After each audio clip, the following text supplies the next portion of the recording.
ada tanda. Kalau keluarga kita bangun di atas dasar iman dan takwa kepada Allah, tandanya adalah apabila kita sebagai seorang suami, kita sebagai seorang istri, kita menjadi orang tua, kita menjadi bagian dalam keluarga itu, saling menghasut untuk memiliki hamasah al-aliyah litafaqahu fiddin. Apabila kita punya semangat keluarga kita itu untuk, bahasa sederhananya yang paling gampang, mau ngaji. Ketika suami istri, ketika keluarga itu punya semangat untuk mengkaji ajaran agamanya, itulah pertanda bahwa keluarga itu dikehendaki oleh Allah menjadi keluarga yang baik.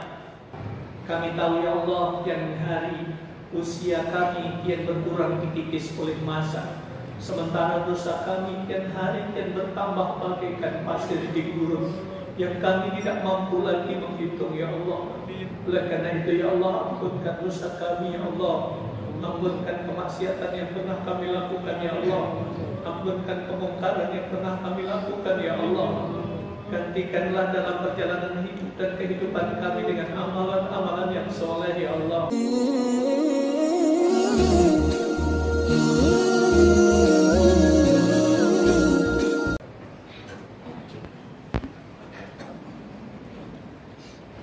Hamdan wa syukran lillah, nahmaduhu wa nasta'inuhu wa nastaghfiruh, wa na'udzu billahi min shururi anfusina wa min sayyiati a'malina. Man yahdihillahu fala mudilla lahu wa man yudlilhu falan tajida lahu waliyyan mursyida. Asyhadu an la ilaha illallah wahdahu la syarika lah, wa asyhadu anna Muhammadan 'abduhu wa rasuluhu la nabiyya wa la rasula ba'da. Allahumma salli wa sallim ala Muhammadin wa ala alihi wa ashabihi ajma'in. Wa ba'du. Jamaah salat Idul Adha yang dimuliakan oleh Allah Subhanahu wa taala, kita bersyukur kepada Allah dengan qudrah dan iradahnya. Allah masih berikan kesempatan waktu, kesempatan umur kepada kita. Allah berikan kesehatan kepada kita, sehingga pagi hari ini kita masih bisa menghirup udara segar dan melaksanakan sholat Idul Adha di tahun ini. Yang selalu kita mohon kepada Allah, semoga setiap rezeki yang Allah berikan kepada kita, setiap kesempatan umur, kesempatan waktu yang Allah berikan kepada kita, menjadikan diri kita ta'abbud dan taqarrub kepada Allah kita semakin hari semakin baik. Salawat dan salam semoga senantiasa terlimpahkan kepada Rasulullah Muhammad sallallahu alaihi wasallam, kepada keluarganya, sahabatnya, serta kaum mukminin dan mukminat yang selalu taat dan patuh kepadanya. Jamaah rahimakumullah, yang sama-sama kita tahu, yang sama-sama kita paham, Nabi Adam alaihissalam adalah nenek moyang kita semuanya. Kita semuanya adalah keturunan Nabi Adam alaihissalam. Dan kita tahu Nabi Adam alaihissalam kampung halamannya berasal dari surga. Kemudian Allah takdirkan, Allah turunkan di muka bumi. Tentu saja banyak hikmah yang kita bisa ambil, bisa turun-temurun sampailah kepada kita, yang tentu saja Karena kampung halaman aslinya Nabi Adam itu adalah di surga. Maka kita semuanya mesti harus membangun komitmen. Kita semuanya harus membangun cita-cita. Kita harus membangun visi untuk keluarga kita kembali ke surga bersama keluarga. Ketika kita berangkat pagi, pulang sore dalam melaksanakan kerjaan, mencari nafkah bahkan sampai malam hari, bahkan sampai berhari-hari kita tidak pulang, berminggu kadang berbulan karena tugas. Itu semuanya dalam rangka untuk mendapatkan nafkah bisa mencukupkan kebutuhan kehidupan kita dan keluarga kita. Tapi yang kita tidak boleh lupa adalah apapun status kita, kita tetap harus berjuang. Yang ketika kita di dunia bersama dengan istri, dengan suami, dengan anak, dengan cucu kita, nanti di hari akhir,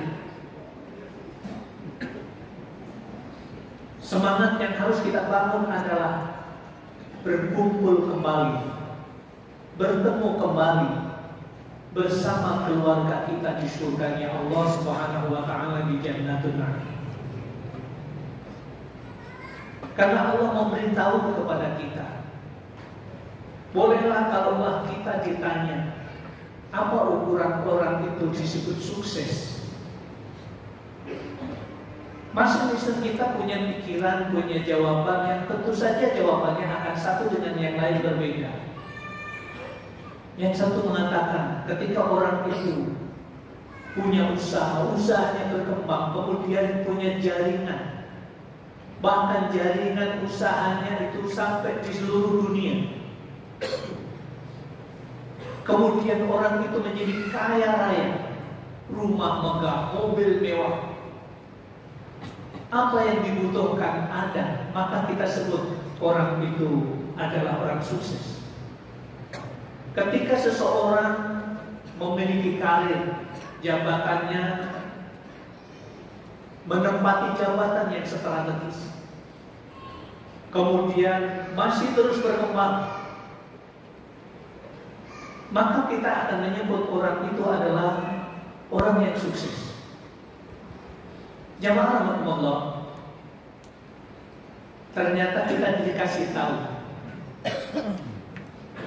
yang disebut orang sukses dalam Islam itu adalah sebagaimana yang Allah firmankan, dan ini harus kita pegangi oleh kita semuanya. فَمَنْ زُحْزِحَ عَنِ النَّارِ وَأُدْخِلَ الْجَنَّةَ فَقَدْ فَازَ. Barang siapa yang di hari akhir nanti, di akhirat nanti, karena sebab harta yang dimiliki, karena sebab jabatan yang dimiliki, karena sebab istrinya, karena sebab suaminya, karena sebab anaknya, karena sebab apapun yang Allah titipkan kepadanya, semuanya itu menjauhkan dia dari neraka. Kemudian harta yang dimiliki, rumahnya, mobilnya, kendaraan yang lain, usahanya, rukunnya, jabatannya, istrinya, anaknya, suaminya, ketika ini semuanya menjadi penyebab mengantarkan masuk surganya Allah, itu yang kemudian Allah katakan faqad faz. Sungguh mereka itu adalah orang yang sukses. Jadi sukses dalam kacamata pandang Islam, apapun yang dititipkan oleh Allah kepadanya, kemudian nanti di hari akhir mengantarkan masuk surganya Allah, berarti dia orang yang sukses.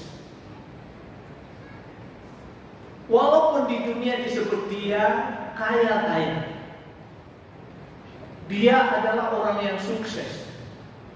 Tapi kalau nanti apa yang dimilikinya justru mengantarkannya masuk neraka, itulah sebenarnya hakikat gagal perjalanan dalam hidup dan kehidupan, yang kemudian dia bukan orang yang sukses.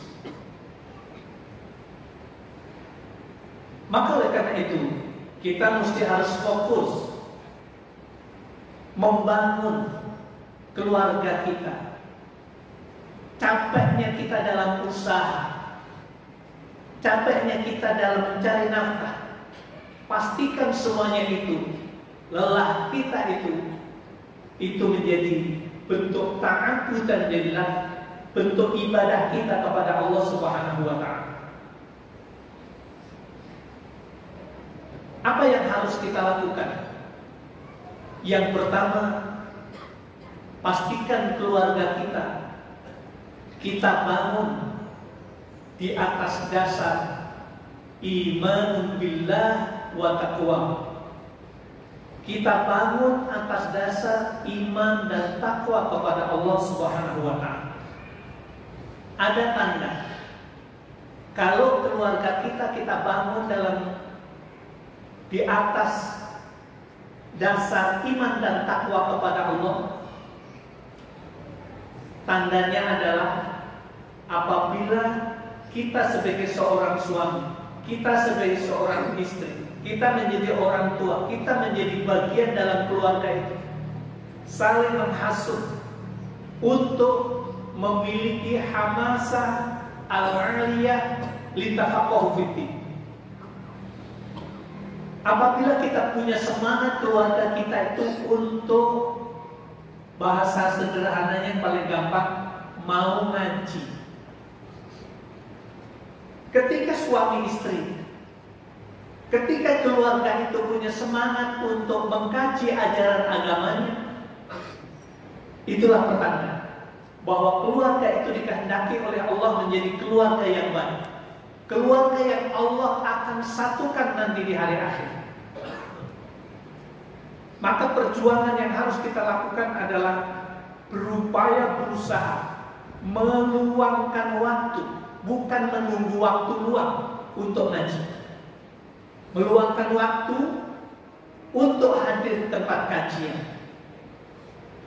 Maka dengan upaya usaha seperti ini, adanya semangat untuk ngaji, Allah akan jadikan diri kita sebagai kepala rumah tangga, diri kita sebagai seorang ibu rumah tangga, diri kita menjadi bagian dari keluarga itu.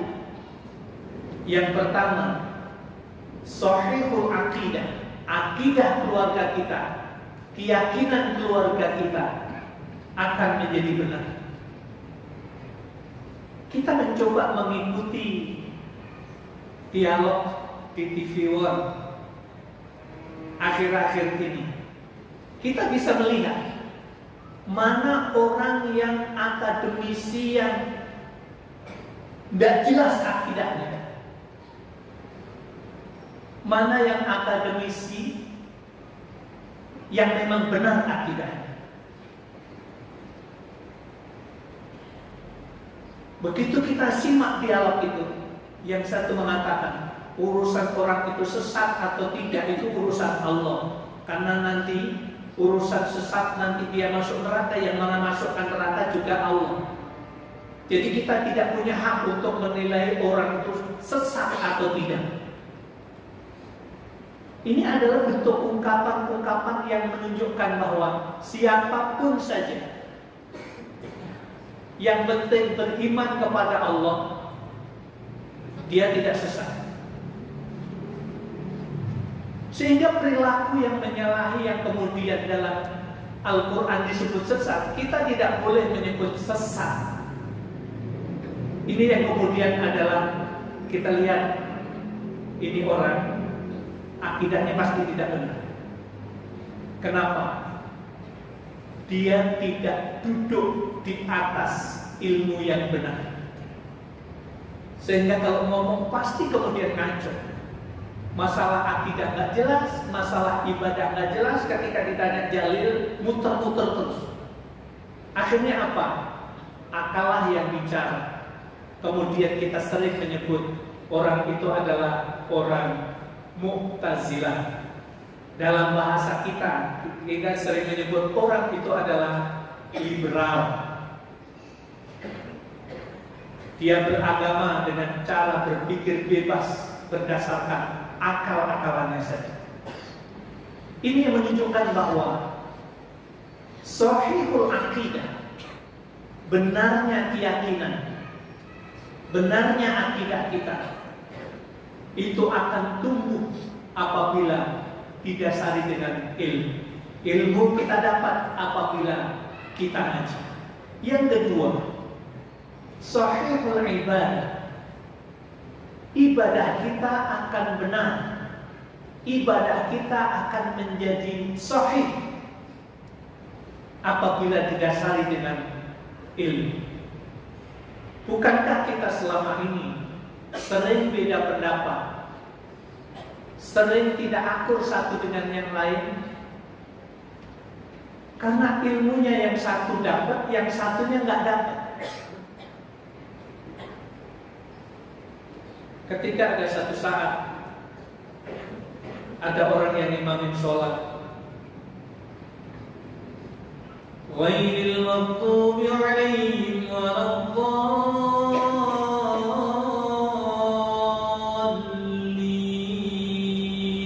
Amin.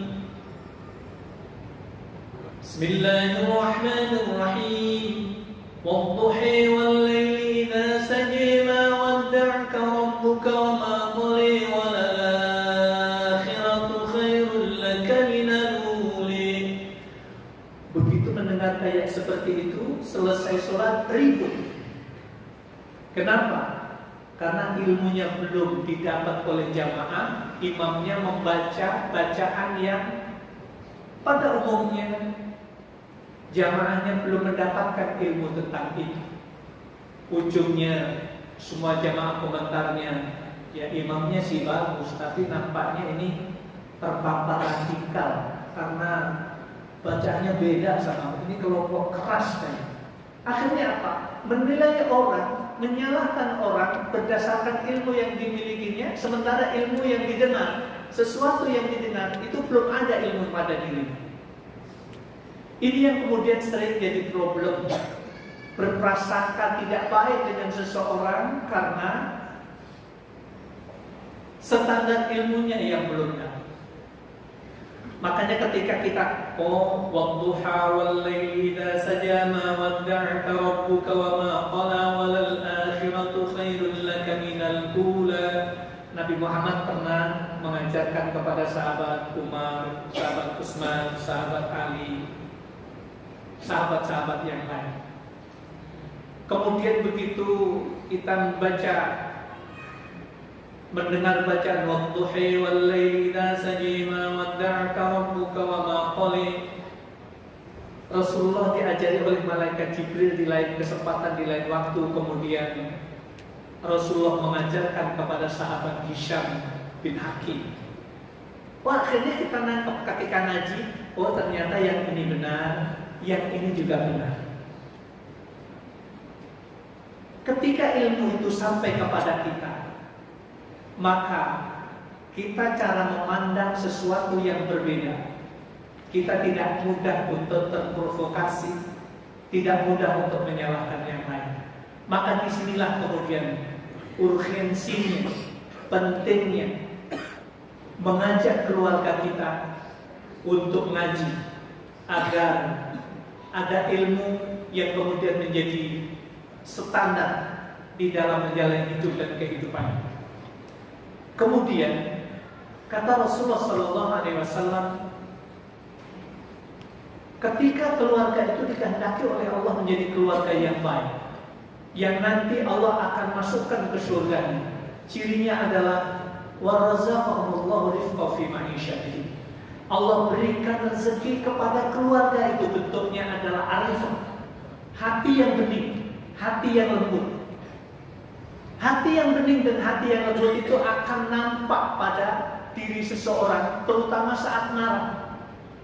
Kalau orang itu marah, mudah menghina, merendahkan orang lain, Ketika orang marah, apalagi sampai apa yang di Taman Safari itu, ketika marah disebut satu persatu dari lesannya, yang monyet, yang kambing, yang babi itu, kemudian untuk ngata-ngatain orang yang dimarahi itu, sadarilah, ketika kita kondisinya seperti itu hati kita dalam keadaan tidak bersih, hati kita dalam keadaan tidak baik. Hati yang bening, hati yang bersih itu Allah akan berikan kepada hamba itu ketika hamba itu banyak melakukan amalan-amalan yang soleh. Ketika banyaknya amalan yang soleh, itulah kemudian amalannya itu akan berdampak menjadi tazkiyatan lin nufus, akan menjadi pembersih dalam kehidupan diri. Kemudian yang ketiga kata Nabi, kalau keluarga itu dikehendaki oleh Allah menjadi keluarga yang baik, Allah berikan rezeki, bentuknya adalah al-qasd, merasa cukup terhadap apa yang Allah takdirkan. Ketika bulan ini diberikan rezeki oleh Allah, kemudian dia terima. Seberapapun rezeki yang Allah berikan itu, kemudian dia terima dengan baik, sambil berdoa kepada Allah, ya Allah, jadikan rezeki ini rezeki yang berkah untuk diri, untuk keluarga. Maka ikhtiar-ikhtiar yang berikutnya tentu saja itu adalah bentuk rasa qasd, merasa cukup dengan apa yang Allah takdirkan. Seringkali kita tahu orang dihinakan oleh Allah dalam kehidupan, perjalanan kehidupan di dunia ini, baik itu ditangkap KPK atau kemudian dengan cara Allah menghinakan yang lain. Itu semuanya adalah karena tidak merasa cukup terhadap apa yang Allah takdirkan. Dan yang terakhir, kata Nabi, kalau keluarga itu dikehendaki oleh Allah menjadi keluarga yang baik, wa bassarahum uyubahum fayatubu minha, Allah berikan rezeki kepada keluarga itu, kepada suami istri, kepada anaknya, kepada keluarga besarnya. Bentuknya adalah arifah. Rifah diberikan oleh Allah kecepatan untuk mengetahui aibnya sendiri. Jadi wa bassarahum uyubahum, Allah berikan kecepatan untuk cepat mengetahui aibnya sendiri. Jadi mudah muhasabah, mudah mengoreksi dirinya. Bahkan ketika ada teman, ada tetangga yang berani ngasih tahu tentang kesalahan yang kita lakukan, itu adalah rezeki yang Allah berikan kepada kita. Kita jangan akan merasa egois. Kita jangan sampai kemudian ini urusan gua, lu gak usah ikut campur. Apalagi sampai terungkap kalimat itu. Justru kita harus bersyukur kepada Allah dengan aib yang dikasih tahu oleh orang lain, sehingga kita tidak akan berlanjut melakukan dosa dan kemaksiatan. Tapi yang sering justru kebalik dalam kehidupan kita, orang cenderung melihat aib orang lain yang kemudian menjadi pembicaraan yang menambah dosa bagi kita, yang kemudian kita dijauhkan dari rasa kecepatan untuk mengetahui aib kita. Jamaah rahmatullah. Jadi ada 4 hal yang harus kita perjuangkan dalam kehidupan keluarga kita ketika kita ingin Allah satukan kita nanti di surganya. Yang pertama adalah ajak keluarga kita luangkan waktu untuk ngaji, sehingga dengan ilmu yang kita dapat ini, ibadah kita, akidah kita semakin hari kualitasnya menjadi lebih baik. Yang kedua, perjuangan untuk diri dan keluarga kita adalah kita harus berusaha menjadikan setiap ucapan dan perbuatan kita, orang lain merasa aman dan nyaman dari apa yang kita ucapkan dan yang kita lakukan. Yang ketiga, pastikan diri kita dan keluarga kita memiliki memiliki rasa cukup atas apa yang Allah berikan. Bukankah selama ini banyak orang, banyak raja, banyak sultan, banyak presiden yang Allah hinakan karena sebab tidak pernah merasa cukup terhadap apa yang Allah takdirkan. Jadikan suami dan istri saling mengoreksi, itu adalah menjadi budaya bagi kita, agar satu dengan yang lain saling menghasut untuk menjadi lebih baik antara satu dengan yang lain. Semoga ini semuanya menjadi renungan bagi kita semuanya, untuk jamaah saudara kita yang sedang melaksanakan ibadah haji. Semoga Allah berikan kelancaran di dalam melaksanakan ibadahnya. Semoga Allah berikan kesehatan. Semoga Allah jadikan hajinya haji yang mabrur dan dikembalikan ke tanah air dalam keadaan sehat walafiat. Semoga Bapak Ibu yang sekarang sedang bepergian akan melanjutkan perjalanannya. Semoga Allah berikan keselamatan, berjumpa dengan keluarganya, dan Allah berikan keberkahan. Akhirnya marilah kita mohon kepada Allah Subhanahu wa taala. Allahumma shalli wa sallim ala Muhammadin wa ala alihi wa ashabihi ajma'in. Walhamdulillahi rabbil alamin. Ya ilahal alamin, ya rabbal alamin, wa ya rabbal malaikatil muqarrabin, wa ya rabbash syuhada'i was salihin, wal ulama'il 'amilin, wal fuqaha'il mujtahidin. Ya Allah ya Rabb, kami yang duduk di tempat ini ya Allah, melaksanakan ibadah salat Id tahun ini ya Allah. Terimalah ibadah kami sebagai amal soleh. Terimalah ibadah kami sebagai bentuk ketaatan kami kepadamu ya Allah. Ya Allah ya Rabb, sekian panjang kesempatan waktu, sekian banyak kesempatan waktu yang telah Engkau berikan kepada kami.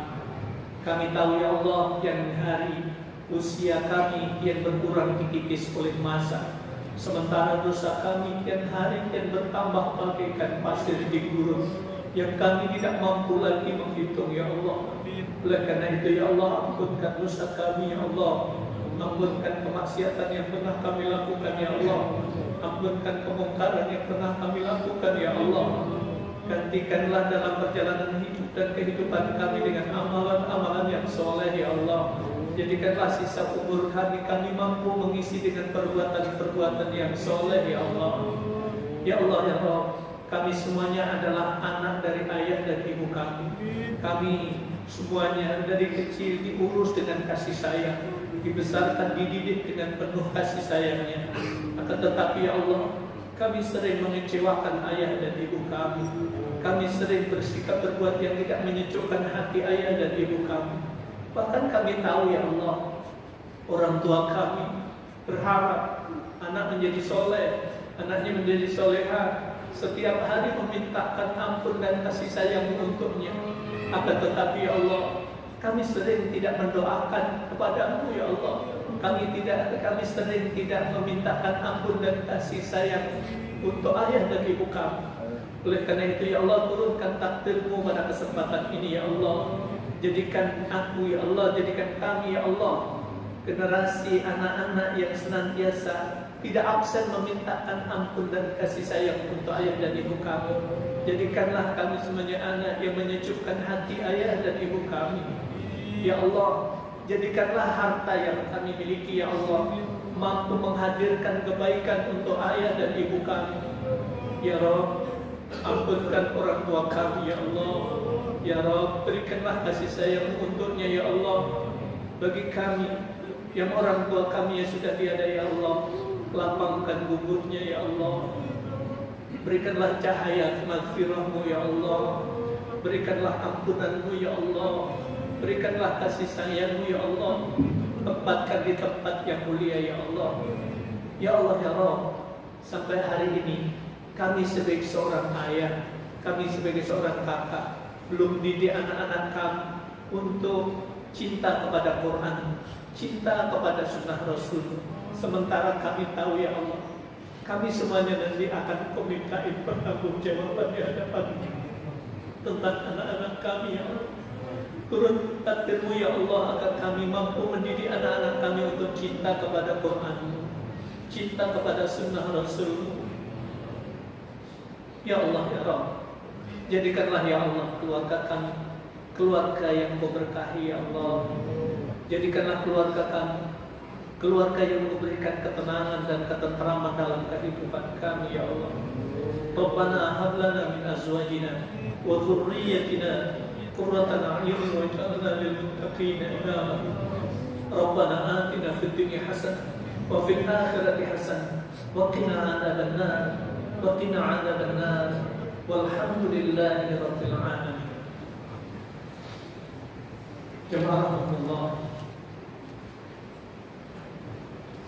dari apa yang saya sampaikan dalam khutbah ini, sekali lagi mudah-mudahan menjadi renungan bagi kita bahwa kita punya tanggung jawab yang akan kita pertanggungjawabkan di hadapan Allah tentang keluarga kita. Kurang dan lebihnya, apabila ada kesalahan dari apa yang akan saya ucapkan, semoga Allah mengampuni saya dan kita semuanya, dan mohon maaf yang sebesar-besarnya. Subhanallah wa bihamdika, asyhadu an la ilaha illa anta, astaghfiruka wa atubu ilaik. Alhamdulillahirabbil alamin. Assalamualaikum warahmatullahi wabarakatuh.